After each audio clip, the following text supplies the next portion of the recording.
Hey guys, welcome to my shelter-in-place gym and studio. I know a lot of us are working out at home right now, and I've been teaching a lot of classes through Zoom, which I thoroughly enjoyed, and been trying to offer a variety of classes, but I am inevitably asked the same question a good deal of the time.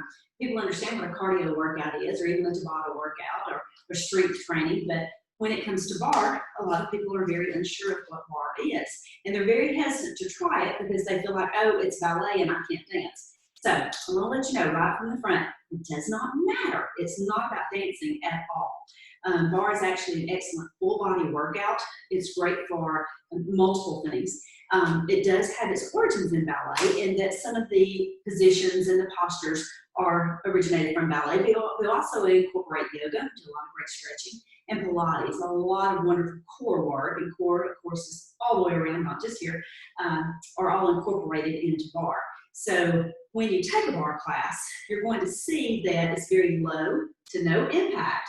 Most of the time, you may add a cardio element, but for the most part, it's low or no impact, which again makes it wonderful for everybody. Any age, we have a lot of pregnant women that enjoy bar. It's a fantastic workout for them. I have people say, well, I have bad knees, or I have a bad hip, or a bad back. Can I do bar? Yes, this is a great go-to workout for you. It's going to improve your strength and endurance, your flexibility, your posture. It helps you lose weight. It helps with anxiety and calming you down because, again, we do incorporate a great deal of stretching at the end. Which I thoroughly enjoy. Most of our classes are set up in similar ways. You'll start with a warm-up, and then you may do an upper body portion. We do work the upper body, and then you'll move to a bar segment, and then you may do some core and floor work. Now, you may find the order of those are rearranged a little bit, but overall, that's the general components. Now, if you were in a bar studio, you would see different toys like a vendor ball that Bella is modeling for you, or some gliders. I'm not really going to get into those today because we're working out at home, and we don't typically have access to those things. But one thing I do want to talk about that you'll see in bars, we use a lot of light weights. So if I were going into the gym, for example, and I wanted to do kickbacks to work my tricep, I might pick up a 10-pound weight and would do my kickbacks. I would probably do 10 to 12, rest a minute, 10 to 12 more, 3 sets of those. But what we do in bar is we do small movements, little isometric movements where we're focusing in on the muscle, but we do very high reps. So, for example, I may take a 2 or 3 pound weight. Trust me, a lot of people laugh about that until they've done a bar workout, and then they find out those 2 to 3 pounders get very heavy at the end. So I might do my kickbacks, but instead of 10 or 12, I may do 16. And then in the end, I'm holding that isometric, nice static hold there. And then I may pulse to the sky. Pulse is a word you hear a lot in bar. And then I may pulse in. And then I may flip and pulse up. That muscle will get a great workout just because we are constantly focusing on it and using it. So that's a little bit about the upper body portion. I'm trying to be very brief here so you can get a quick overall, feel a little bit more confident about bar, and hopefully join us.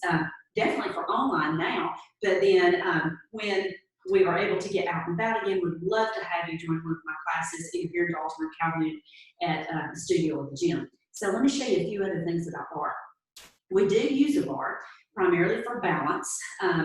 Sometimes, depending on what we're doing, we may actually use it for more stability.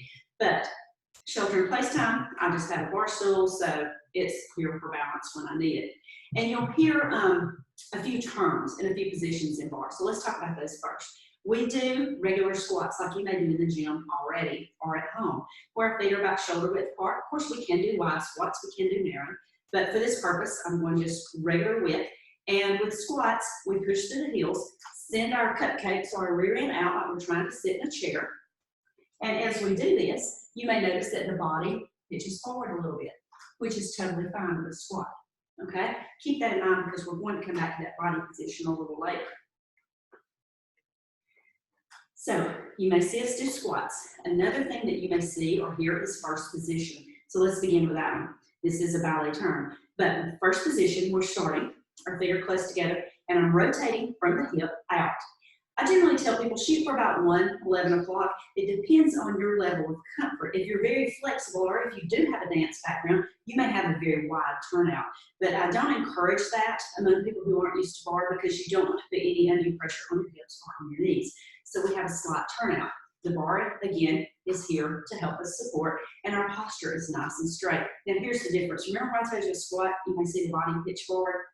When we get to a first position, or possibly a second position, we do a plie, which is our term for a bar squat, for lack of a better term, where we go down like this, and we push back up. Now, again, as we go down, I'm pushing through those heels, and just by pushing through those heels, you immediately feel it on the inner thighs. Here's the difference, though. Let me turn to the side. The squat, we went forward. In bar, with a good posture, think about having an imaginary wall in front of you and behind you. And as you slide down that wall, you don't want to touch either side. So we're straight up and down. Aha, very different. Okay, so that's first position. The next position, and this is the one I use a great deal of the time, I use second position. So I take my feet out a little wider than hip width, and again, that gentle rotation out. So this would be second position. Again, we can plie, which simply means squat. A full range plie means we drop it a good amount. Your instructor will show you exactly what they expect from you. And again, you may see people in your class going very much lower, but they have experience, they have the flexibility, so they're used to it. So if you're starting and your plies are very small, that's totally fine. Don't worry about that a bit. That's full range.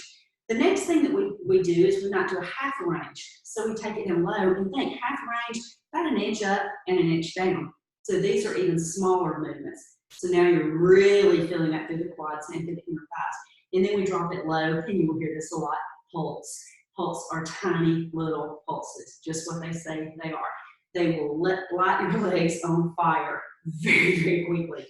So to review, we do squats, we do first position, we do second position. We have others, you may do fourth or fifth. You won't see those as commonly, and your instructor will show you what those are when that time comes. But another term that you will hear a lot is releve. That simply means on our toes. So if I'm in first position releve, I'm on my toes.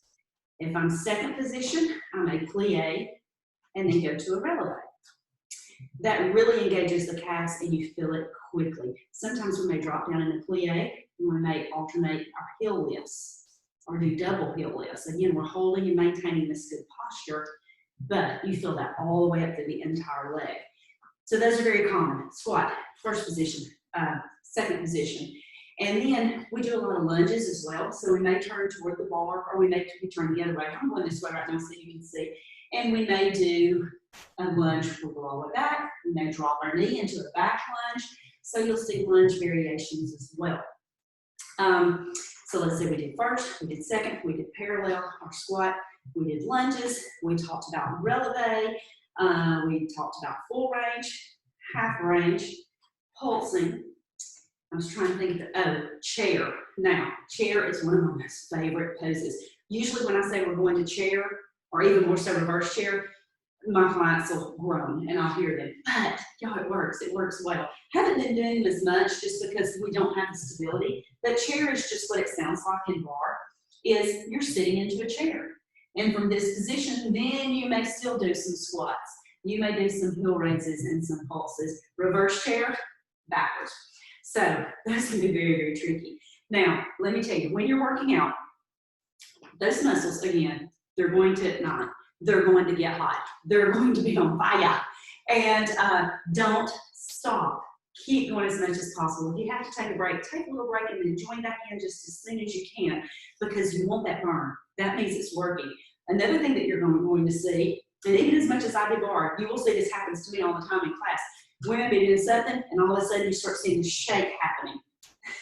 That's good. Embrace the shake. Again, you have fired that muscle up so much it is getting to the point of exhaustion, which again is good. That's what we're wanting to do, those little isometric moves on those muscles. So embrace the shake and enjoy it, I promise. Again, please try hard. It's a wonderful, wonderful workout and you will enjoy it and you will get a great workout. I do have people that say, well, I don't want to do bar because I need a real workout. Guys, I track my calories with all my workouts and I can tell you real fast, more often than not, I burn a lot more calories in a bar class than I do in a cardio class. That concentrated burn is something else, and it works way more than you think it ever would. And plus, you get all the benefits. You get all the flexibility and the posture and the yoga aspect and the stretching and the calming, and it is just an overall wonderful workout. So let's do an example really quick. Let's go to second position. Nice posture, proud chest, we're holding it up. Our hands on the bar, just lightly, it's just here for support. This hand's on the hip. We may add arms a lot of time in bar. You don't even have to add those. You can go here. And let's just do a simple series. Let's do 8 plies. So we're going to drop it for 1, 2. When you come up and squeeze everything, 3, squeeze it tight. All the way up to those cupcakes. 4, 5, 6, 7, 8. I want you to take it back low, half range, a little up, a little down. For 8, 7, pushing through those heels. 6, 5, 4, 3, 2, 1. Drop it low. We're going to pulse. Tiny. 1, 2, 3, 4. Proud chest. 6, 7, 8. 8 more. 7, 6, 5, 4, 3, 2. Hold it here. Double heel lift. 1, 2, 3. Holding your head still. 4, 5, 6, 7, 8. Let's peel it up. When relevate, we're going to hold here. We're going to work on balance. Take this arm, hold it up. If you're ready, take this arm, hold it up. Static hold for 8, 7, 6, 5, 4, 3, 2, 1. Stand it up. I bet you felt something already, and that was just a very, very, very short segment. Let me show you just a way that we can modify too, because I have people say, well, I don't want to come, I've never been, I'll slow down, I'll be lost, I won't know what's happening. So let me just show you something that we did in class this morning. We did a second plie to a star releve. So we went second plie, and then our body came up in a star. We came up on our toes, that's releve. So this is level 1. You could stay there the whole time if you wanted to. You wouldn't even have to go up on releve if you didn't really want to. Then as we progressed, we layered it. We built upon that. So instead of that, then we went to hopping it into first position at the top. See, so we actually had 3 layers. We could do here, stay with the heels down. We could do here to releve, or we could hop it into first. And that added that little cardio component in there too. But you didn't have to do that. Normally with bar, I would not have tennis shoes on. You would have bar socks in the studio, have little grippers on the bottom. But since I am on this kind of floor, I choose to wear tennis shoes. You may choose to do bar barefoot at home. That's totally fine. And again, you can always opt to take the cardio element out if that's added in. But I just wanted to give you a very, very brief intro into bar to kind of show you what you may see and hear. And invite you to join us. Again, you're welcome to join me anytime here with our Zoom workouts in the Ward Garage and Gym. And definitely, once we're able to get out and about again, please come join us in Calhoun. Join me at Fitness Bar. If you're in Dalton, come to Peak Fitness. And I would love to see you for bar as well as other classes. So you guys take care, stay safe. See you later.